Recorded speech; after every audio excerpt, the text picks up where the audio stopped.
Some cheering news as assurances on the fight against terror in Nigeria comes. As the governor of Borno said terrorism may end in 2023. That was after his meeting with President Buhari today at the Villa. And President Buhari is still consulting on to give assent to the electoral appeal. Senator Omoare gives update on the situation.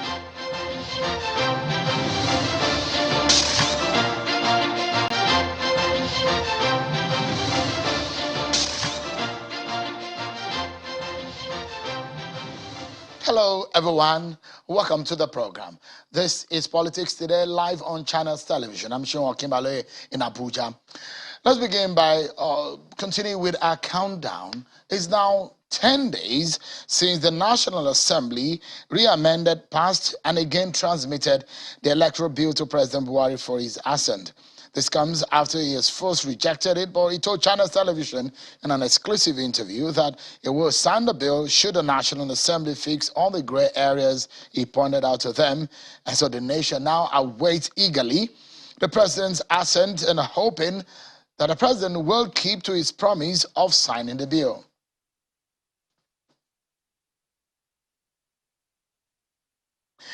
And let's tell you what the governor of Borno State said today at the presidential villa when he visited President Muhammadu Buhari. This is perhaps one of the best news that anybody will hear in the year 2022 if it comes to pass with the optimism of Governor Zulum. This is what he said. He said his experience expressing his confidence that, God willing, the challenge of Boko Haram insurgency will end under his tenure, which expires in 2023. Governor Zulum said that he's after a meeting with President Muhammadu Buhari in his office to apprise him of progress regarding the surrendered insurgents. Take a listen to Professor Zulum. As I've been saying before, the kinetic measures alone will never end the insurgency. The social and political dimension of this crisis is very important. So we have decided to engage them through dialogue and mediation with a view to ensuring that many of them should lay their arms. And so far, so good. The objectives have started yielding positive result. Sounds good, isn't it? Good to the ears, but the truth is, if it does happen, in truth, that terrorism ends in the northeast of Nigeria, that is a great news. We are optimistic. Let's now serve you a dose of your political roundup stories.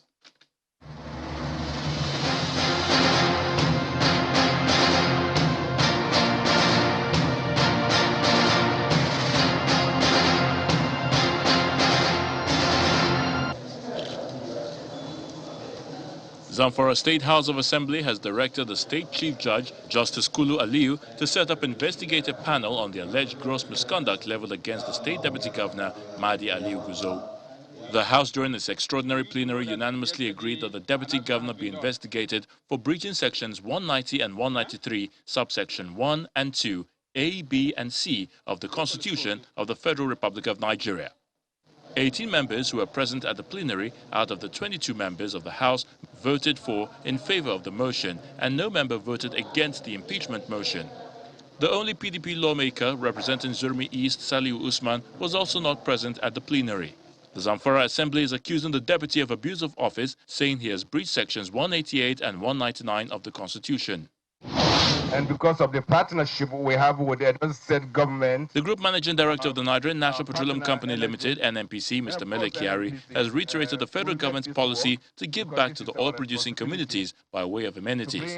This time, road infrastructure, as he flagged off the 16.7 Ikpako-Ajoki Road project in Obia Northeast local government area of Edo State. Also speaking at the event, Edo State Governor Godwin Obaseki explained the road project will play a key role in the state's economic development. He adds that the Ikpako-Ajoki Road will, among other benefits, ease transportation issues currently experienced by the adjoining communities. We are likely to see a road that will now begin to bring in more than just agricultural produce, it will also bring in oil producing, particularly gas. The First Lady Aisha Buhari has paid a condolence visit to the family of late Hanifa Abubakar, the 5-year-old who was kidnapped and later killed by a school proprietor Abdul Malik Tanko, and the Kano State government while on a private visit to Kano. Governor Abdullahi Ganduje, Kano State First Lady Hafsat Ganduje, and members of the Kano State Executive Council were at the Aminu Kano International Airport to receive the First Lady. While at Government House, Aisha Buhari described the event as a tragic one and urged the Kano State government to ensure that justice is served. The Vice-Chancellor of Federal University Oye Ekiti is advocating that top people in relevant academic fields raise their voice for electronic voting to be accepted in Nigeria. The university helmsman at a media briefing in the university expressed disappointment that the idea of electronic voting is constantly opposed in Nigeria due to certain political interests that want to cut corners. For him, the pressure and clamor for electronic voting must be sustained, insisting Nigeria has enough cerebral hands to design a workable and dignified electoral system. We continue to canvass that electronic voting should be used because it's the best way. I mean, it will prevent a lot of things, even rigging and all this nonsense. It's not fair. Simply because we are accommodating. Bauchi State Governor Bala Mohammed has called for the establishment of an NNPC depot in the state, following recent statistics revealing that Bauchi has the highest number of petrol stations in the northeast. The governor was speaking to a delegation of the Nigeria Midstream and Downstream Petroleum Regulatory Authority, led by the Bauchi State Controller, Engineer Abdullahi Ilyasu, when they paid him a courtesy visit. Governor Mohammed also reveals that the state is establishing a skills acquisition center at the oil exploration site in Al-Kaleri to ensure community inclusion. So please explore the possibility of establishing a depot in Bauchi, since you have confirmed that we have the highest number of filling stations.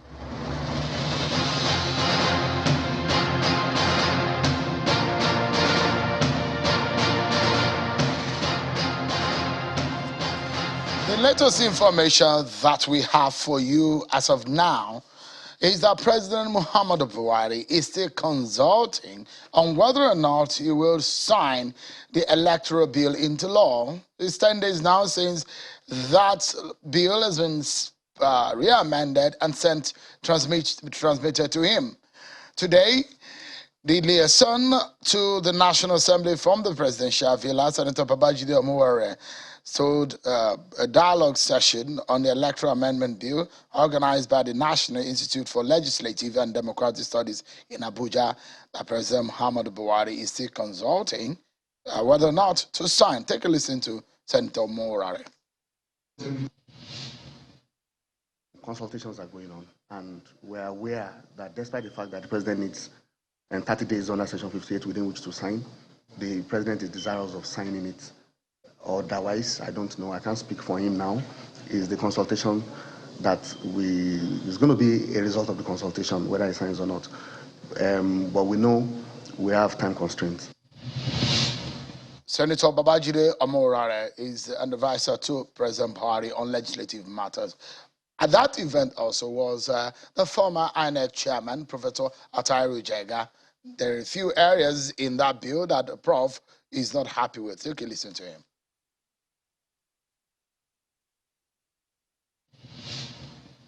I mean, I give you one example to say that it's not perfect. Even what is before the president.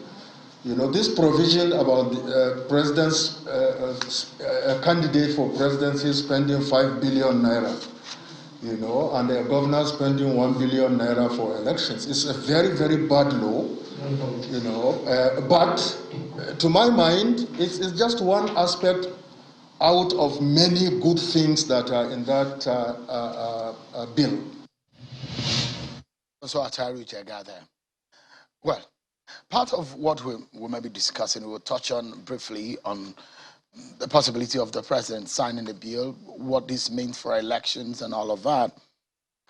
But let's also tell you that some stern warnings are coming also for President Buhari over the issue of adulterated fuel. that has caused a lot of Nigerians anger and long hours on the queues at several filling stations across the country.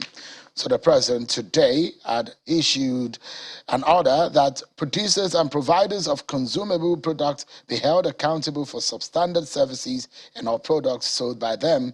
The president has also given directives to the relevant government agencies to take every step in line with the laws of the country to ensure the respect and protection of consumers against market abuses and social injustices. The president, in reaction to the issue of petroleum product shortages linked to the inadvertent supply of products of foreign origin into the Nigerian market, President Muhammadu Buhari said the protection of consumer interests is a priority of the present administration and is ready to take all necessary measures to protect consumers from hazardous products, loss or injuries from the consumption of substandard goods.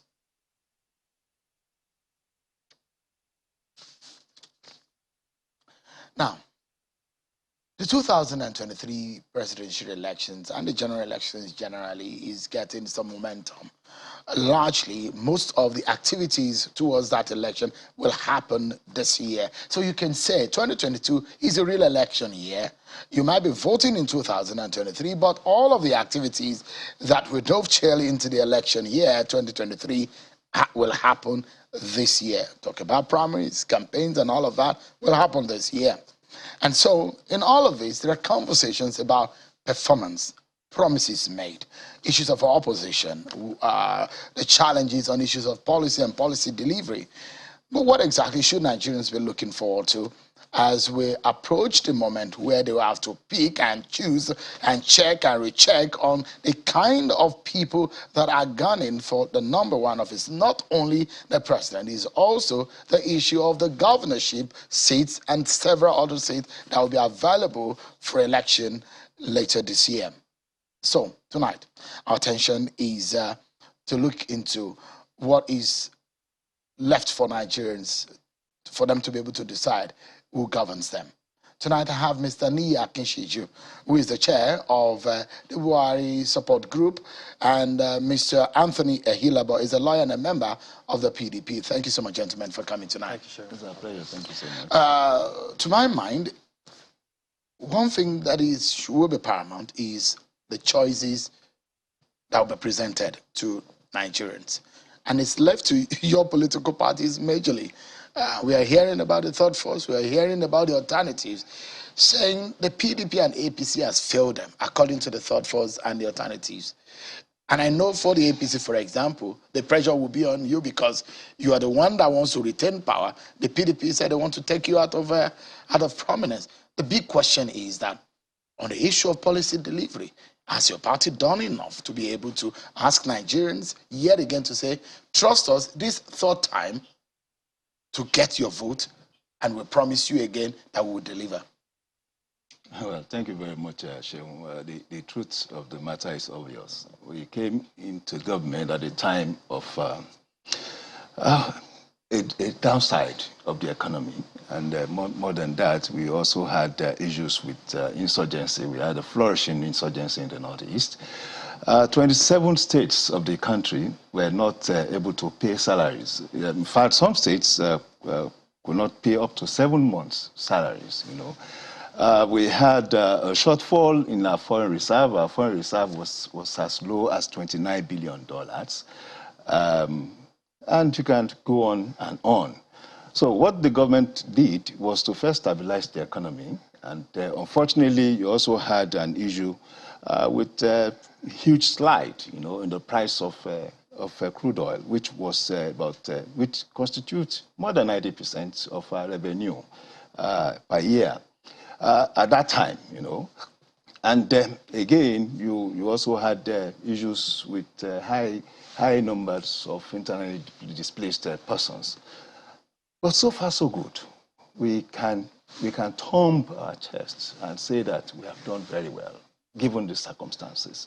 In 2016 alone, the money accrued from crude oil to the APC government was a mere $17 billion. And when you compare that to 2011, when the money accrued to the PDP government as stated as $68 billion, just from crude oil alone, and then you now wonder what government, would be able to manage that sum of little money. In 2018, only 32 billion accrued to the APC government from crude oil. In 2019, only 34 billion. And between 2010 and 2015, more than $300 billion accrued to the PDP government. So we are saying within the recesses of little, we were able to deliver so much. And Nigerians understand this? As at that time, Nigerians understand. Do Nigerians understand that? Very well. Very well. We keep communicating with the Nigerian people. Does the reality of what you're saying now obvious on the lives of an average Nigerian? Because that's going to be a big question. It's going to be a big question because for everything, Nigerians are not also stupid people because they also think within context. And what is the context? For instance, we are saying by 2015, the motorable roads in Nigeria was now up to 4,000 kilometers of roads. But now we are talking of more than 13,000 kilometers of roads. These are facts that can be verified and validated. Okay, because before I allow Anthony to come into the conversation, one thing that will be paramount on people's lips is the average people will vote, that the people will buy corn, and they will remember how much was this corn when we voted you into office, and how much does it cost now? Inflation, inflation rate is high. We agree to that. But again, put the background to it. It's about correcting what had gone wrong. Is it a failure? It is not a failure. How do you explain it? At the time, we were importing wholesale our corn. We were importing wholesale our rice. But now we have turned that inward. We are producing more to satisfy. What's the economic explanation that when you were importing, it was cheaper, but when you are now producing locally, it's now more expensive? Initial cost. It's simple economies. Okay. Initial cost. Is that explainable to Nigerians? It is explainable. To the average person? It is explainable because the truth of the matter is it is not the person that sows the seed of an oak tree that will usually sit under it.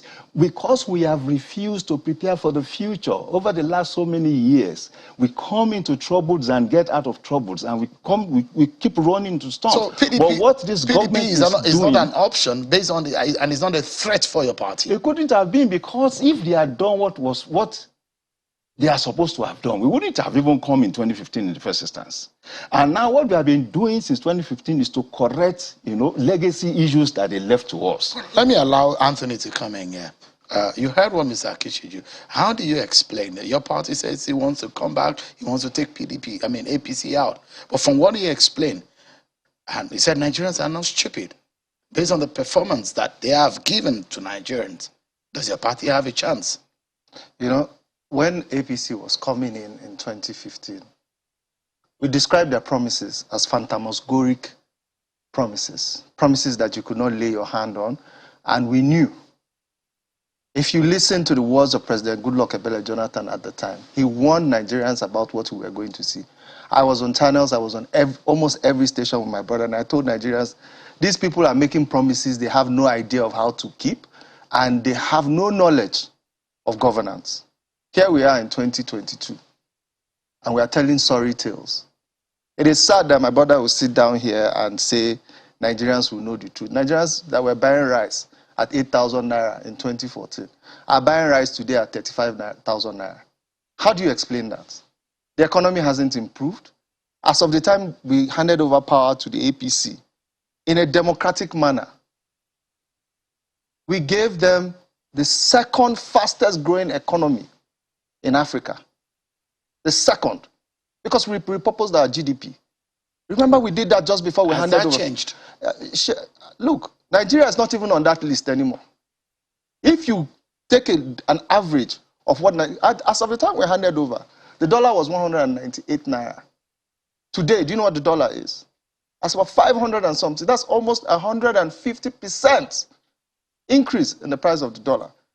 And he tends to want to blame it on PDP government not doing.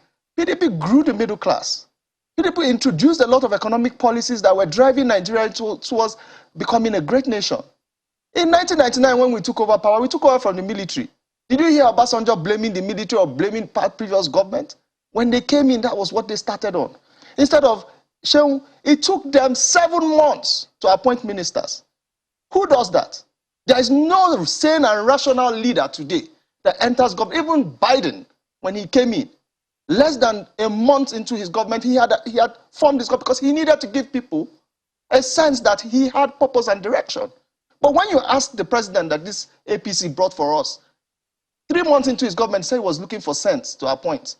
And then he gave us the same characters 7 months later.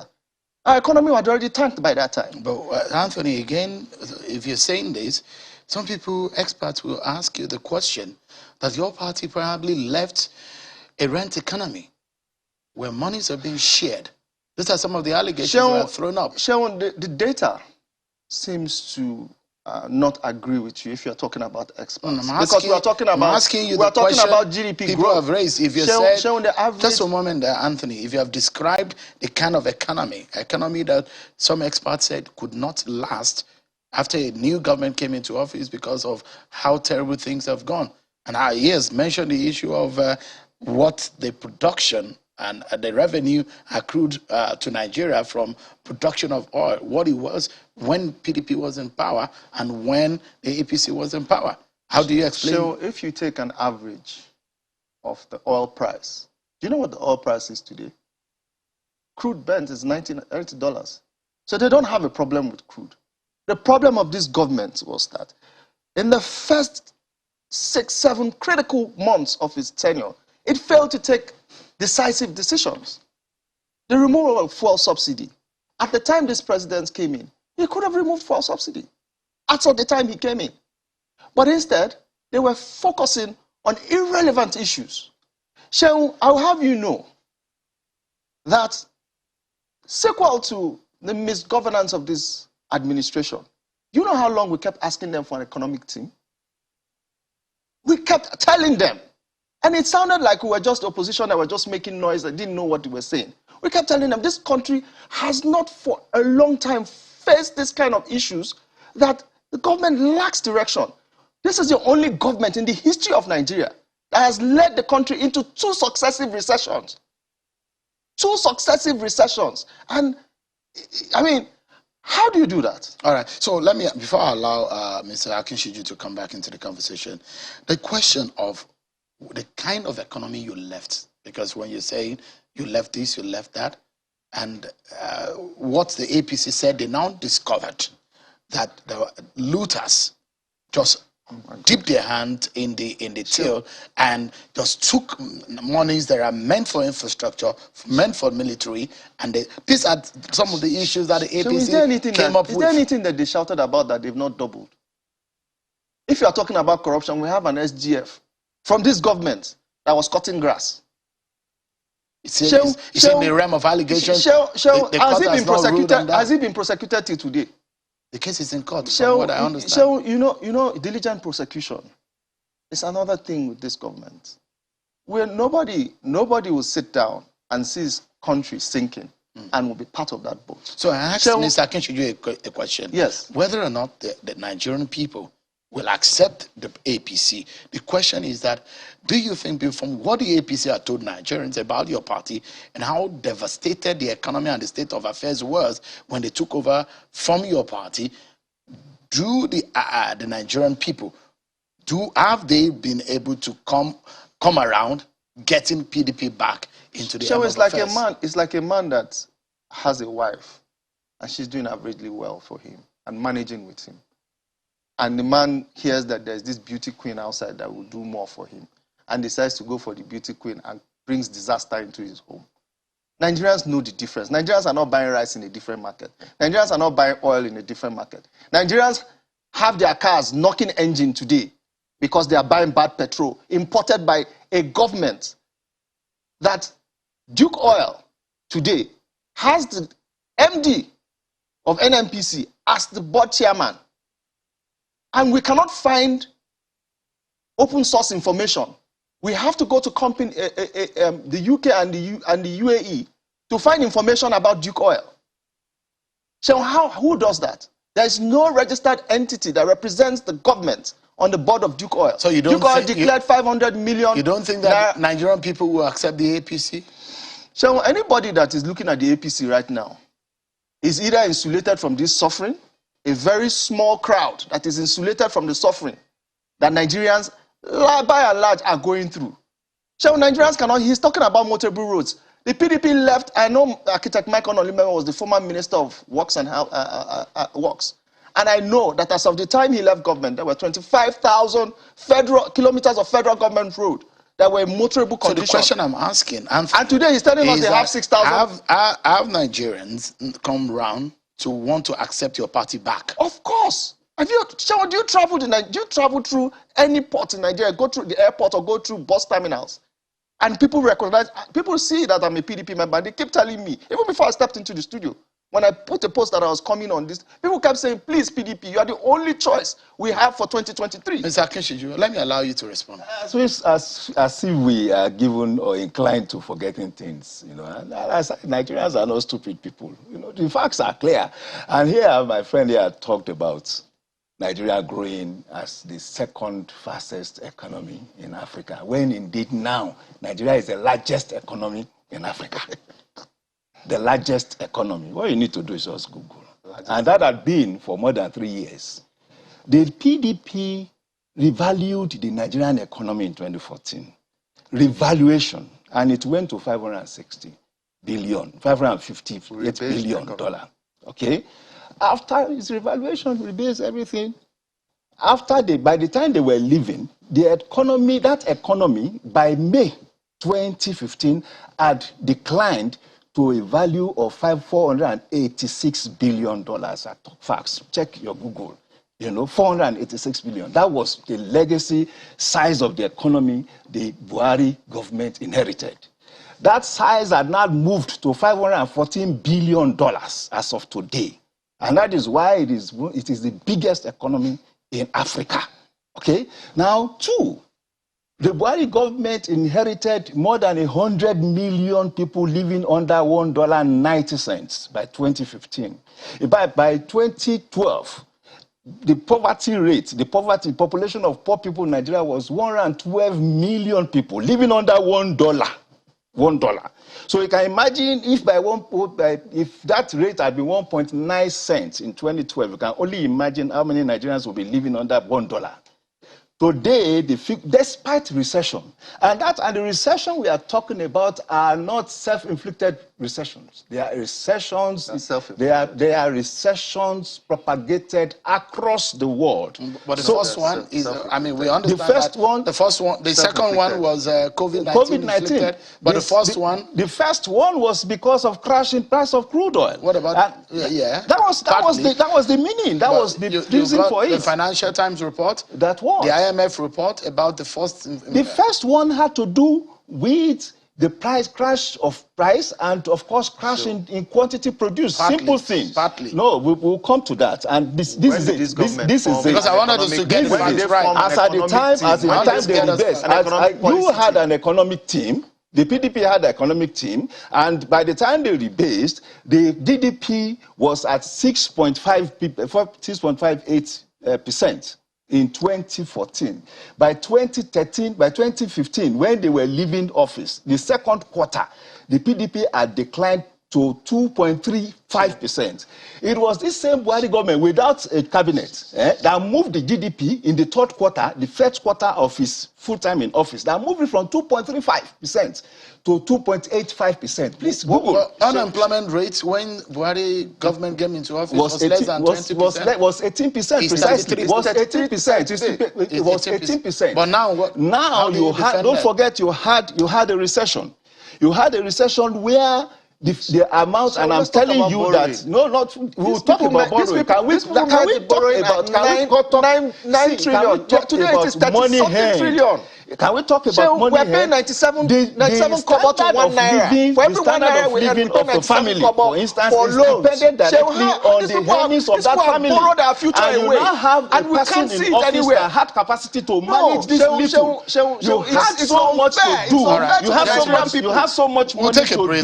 But you frittered away the money. I don't understand. How does someone who knows that we bought rice at 9,000 naira, we're buying it at 35,000 naira, and he's telling us that Nigeria is better? You are talking about rice as if rice is the only thing Nigeria all is. commodities in Nigeria has Nigerians more than that, you now have more than 4 million Nigerian farmers. Nigeria is the poorest country in the world today. You have more than Mr. Akishiju, just a moment, because you need to take a breather. It has to do with your party needs to explain to Nigerians why Nigerians should want to vote them back, and your party needs to, just a moment, your party also needs to explain to Nigerians why do you need to be retained in office. We get to wrap up our conversation on the quality of the leaders that your parties are presenting in 2023 election. It's very critical. Nigerians want an option, a veritable election option at that, to take this nation forward. We take a breather, everyone. And when we come back, I allow my guests here to debate more on what is in need for Nigerians. And also we'll get Mr. Sonny Monidafe later on to come and talk about his ambition of wanting to be, to get the top job of the APC, that is the national chairmanship job. Sonny Monidafe from Delta State and Adamawa State, and is eyeing the #1 seat in APC. Stay with us, everyone. We'll be right back.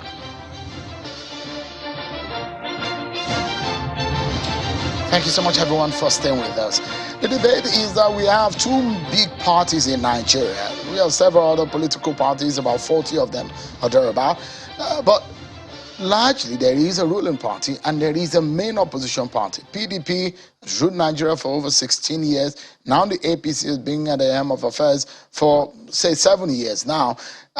They're gunning for they're on the last lap, and they want to retain power. The PDP said that's not possible. Well, it's up to Nigerians to decide who they want in 2023, and that's why we're having this conversation. Niyi Akinshiju is the chair of the Buhari Support Organization, and Media Organization, and Anthony Ahilaba is a lawyer and a member of the PDP. Thank you so much, gentlemen, for coming. You were explaining to us about the issue of the economy and how we got here. I'll allow Anthony quickly to respond to some of the issues he raised.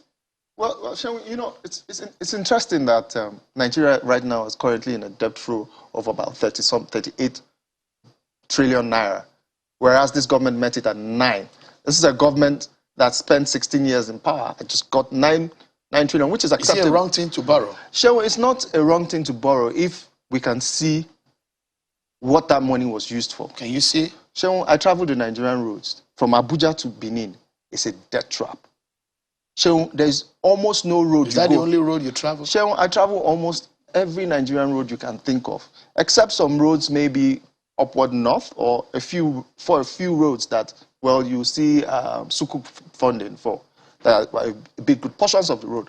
But I tell you, it's a sorry state that we live in. What about the rail projects? Sure, those rail projects were not initiated by this government. And by the way, they can't even go back to China to borrow more because they've started initiating very bad loans. Look, sure, everything this government has thrived on was put down by the PDP government. We laid the foundation for all of this. We knew where we were driving this country to. But today, look at how much they've taken us back. They've nearly taken us back to the Stone Age, as far as we're concerned. So, you know, we sit in this studio and we think that we can make light of the situation Nigerians are in. I tell anyone that sits in the studio, enter your car and drive to Kaduna. If you are that bold and you think Nigeria is safe, enter your car and just Kaduna, that's 2 hours away, drive and see if you are safe to do that. Look, this country needs to reassert itself. And the only people that have been shown capacity to lead this country is the party called PDP. Let me quickly, because we need to go into one more issue. I just had a friend, traveled from Bauchi to Kaduna, to Abuja today. So that's by the way. Then is it talking about? It's really interesting. It is deception, fraudulent. To bandy figures around without contest. You are talking of how many trillions of naira are spent in what context? The simple fact that the government had been forced to devalue the naira will normally reflect on the dollar content, of your debt. As at 2015, So the key The word legacy was debt, phantasmagoric. the legacy debt inherited by the Buhari government from the PDP government was $63 billion. Mr. Akinshiju, It was 9 trillion. Just a moment, the debt servicing portion of our budget, is that healthy? I'm just telling you the foundation now. No, just a moment. But is it healthy? Of course, we're talking of more than 2 trillion, 3 trillion. It's Is not that healthy, healthy but the context of it is that today, in terms of dollar value, our debt in terms of dollar value is now up to $90 billion. But who had been responsible for the bulk of that dollar debt? This government. $63 billion. This government has borrowed close to PDP 28 trillion. 2015. Is it safe to ask, Mr. Akinshiju, that your party and your government has plunged this country into unfathomable debt? Just a moment, let me ask the question. Yeah, an irredeemable debt trap? Not at all, because the little sum we had borrowed, I'm using the word the little sum deliberately, because you first remove $63 billion from the $88 billion that is the figure now. That is the little sum we have borrowed. We are using it appropriately. Right. We are building roads. Let's speak in numbers Nigerians can understand. Sorry, please. Let me land. Land, please. We are constructing roads. Oh my God. We are constructing airports. You know, the people of Ogbomoso today, to Ilorin, to Jeba, to Mokwa and all that, will tell you they are seeing roads. And I'm saying the federal government have been able to construct more than 13,000 kilometers of road. And more than that, there's creativity being applied now. You now have the tax credit scheme that allows corporate players to come into the scene, and they are doing Mr. more. Kishi, because we need to wrap up now, we have another agenda on the program tonight. So, in wrapping up, is the kind of characters or the kind of personalities your parties are bringing forward, whether or not these are the kind of persons that Nigeria can pick from. The question is, your party, for example, PDP, can Nigerians hope in getting a good leader from those lots? Shall we look at the kind of governors we parade in PDP? Look at the kind of people that, we talked about debt. Don't forget that the PDP government was the one that led Nigeria to debt conciliation when we got the Paris Club refunds. He was talking about paying state. It's the Paris Club refunds that they're using to pay, that they used to pay salaries when they first came in. Shall you cannot take it away from the PDP. We parade an array of superstars. You want to talk of former President Atiku Abubakar, you want to talk about Peter Obi, you want to talk about Governor Wike, who is nicknamed Mr. Project. You want to talk about Governor Okowa, you want to talk about Governor Obaseki, you want to talk about Governor Makinde if we decide to go to the southwest. Shehu, PDP does not lack capacity. And that's what we've always provided for Nigerians until these guys came with their phantasmagoric lies and tried to confabulate everybody. Look, we are not telling Nigerians, we are not here telling people are suffering. If he doubts it, let him go to a market space and say Nigerians are enjoying and see what will happen to him. Because we are not here to. Nigerians need rescue. We are here to rescue Nigeria. It's unfortunate when the kind of personalities throw around on the kind of personalities that your party has thrown up. Can Nigerians hope to get a good leader from them? We got super performers. Either in the governorship class, in the ministerial class, and all that. Because super performers. Are you talking about Governor Fayemi? Are you talking about Governor Nasir? You can start counting, and we don't do what I call petty 2-3 kilometers road. Our governors do 40, 50, 100 kilometers road. Not all those 3 kilometers road that will spend 30 million to construct and use 10 to 15 million naira to commission. No. We have considerate, well-focused intellectuals in the APC. And they are in each of the states they are operating, either as governors or even political players. In the video where Wike went to see Fayemi, where he was telling him that the road to his place, he could not even do his road.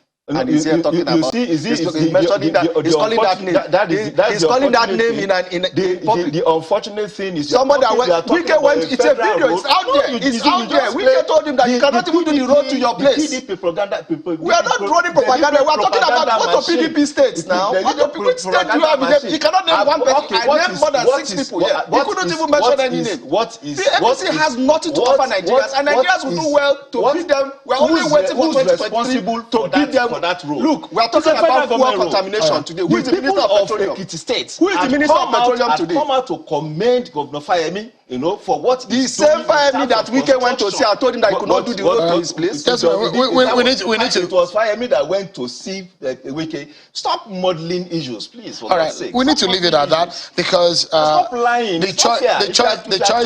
Don't accuse me of being a liar. I'm not lying. I'm telling you facts. This video exists. I've given you facts. The people we know that are liars are APC now. We know them. We can tell the people that have been lying to Nigerians. Nigerians cannot see anything. You are saying that we have economy. Nigeria's economy has not done beyond 2% growth since you guys came in. 2% growth. You had 2.35%. The choice is 2.35. Oh, 3.5. PDP was giving you 6% GDP growth. You are talking about 2%. How can you be talking about that? We need to go now. We need to go now, gentlemen. Mr. Aniya Kinchiju, thank you so much for coming tonight. And Mr. Anthony Ahilaba, thank you so much, gentlemen. The choices will be up before Nigerian people. They will decide whether to take Nigerians know better now. Nigerians know better now. Take a break, everyone. And when we come back, our next guest will come. Stay with us. We'll be right back. What is happening here is an amalgamation of the willing and the dispossessed. I call them the willing and dispossessed. Nigerians who are passionate to rebuild Nigeria because they know what it should be. And Nigerians who have been schemed out by the political class of now. These are youth who have been called lazy. These are women who have been so ignored that we are an embarrassment compared to Rwanda and small African countries in terms of participation of women in politics. Thank you so much, everyone. I know for some, I met someone who told me his wife is of the APC, he is of the PDP, and they have some intense debate every night. So you might be having that debate. It's going to be a continuing one, just as my guests who left the studio now we're having. But let's switch gears now, and let's look into some other issues. Tonight we'll be engaging one of the aspirants eyeing the APC chairmanship seat. Tonight I have joining me Mr. Sonny Sylvester Monidafe, who has been on ground before the merger of the APC in 2014. He's a party administrator and the Jagaban Jemeta of Adamawa State. Thank you so much, Mr. Monidafe, for joining us tonight. Thanks for having me, Shane. Good evening, Nigerians. Good evening, the rest of the world. Of Deltan parenthood, right? Yeah, my father left Warri through Burutu in 1950 by boat to Jimeta Yola, and we were all born there. He got to Yola in 1950. First photographer in the axis. Everybody knows him there. All of us were born there. Francis Monidafe, the footballer for Benin Nations and Nigeria, first born. Second born, Mary, myself, Jagabo, Jimeta now. Younger ones, Patience, Moses and Patrick, who are now Muslims. Moses is now Alhaji Musa. Patrick is Alhaji Said. Same father, same mother. I'm in Nigeria. Fantastic. And you are, let me use the word, claiming Adamawa State for this. It's not claiming, I'm Adamawa State. You are Adamawa State. Yeah. You are not from Delta State. No. My father was from Delta. My father's grave is in number 11 Ore Street, Agbaro. Go and check. My grandfather, Chief Monidafe, was the 11th Osuvi of Agbaro Kingdom. Proudly a prince, but born and bred in Jimeta. I'm from Jimeta. And I've been in Abuja for 23 years now. Wow. I'm in Nigeria. So for the sake of the zoning arrangement, because what has your party decided on zoning the APC chairmanship seat? I don't have any idea. All I know is that I'm putting myself forward. My story, my experience. Now you heard my story. Orobu from Adamawa, Jagaba of Jimeta. Proudly so. Two brothers who are Muslims. No ethnic, no tribal politics, no religious politics. You're perhaps one of the first, or perhaps the first person who came out of everyone that is now out. Talking about Senator Sani Musa, Senator Tanko Al-Makura, Senator Ali Modu Sharif. You're perhaps the first person that I heard that wanted to become the chairman of the APC. Why do you want to have that position? I want to tell every Nigerian that no matter where you are from, no matter where your parents are from, you can aspire for any position and you get it. Now, I also have the experience of being a party administrator. I was ACD chairman in AMAC. AMAC is a local government, deputy chairman.